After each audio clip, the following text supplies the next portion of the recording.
was kind of a surreal scene because there was really nothing out there. It was the morning of Christmas Eve in 2023 when Fresno County Sheriff's Detective Jose Diaz responded to what was about to become a case he would spend the next 2 years trying to solve. There's nothing out there. No witnesses, no cameras. The person that actually called the sheriff's office was a passerby who happened to be going to work that morning. When he saw the female, immediately pulled over, called 911. Diaz says lying in between rows of trees in an orchard near Fowler was 33-year-old Cassandra Munoz. He says her injuries made it clear this case was a homicide, but they didn't know who was responsible. And 2 years later, they still don't. They learned Munoz was from Fresno and she spent a lot of time in the Belmont area.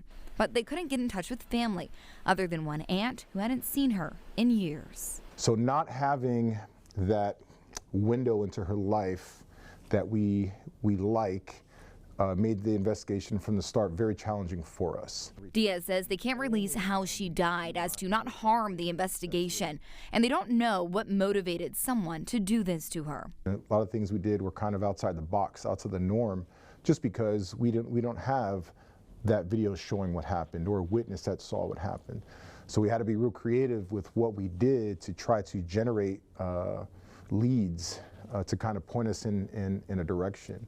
Diaz says they're hoping as time passes, more people who might know what happened or knew Munoz would be willing to talk. He says without her family pushing for answers, he's taken on that role. I want to be her advocate. I want to be her voice, you know, and speak for her because there is no one else that can speak for her. Diaz says with help from the public, they can solve this case. He also says there's at least one person involved who he's identified who won't talk to the sheriff's office about what happened. I want to know what happened.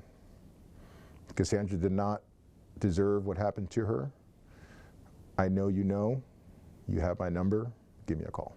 Catherine Phillips, CBS 47 Eyewitness News.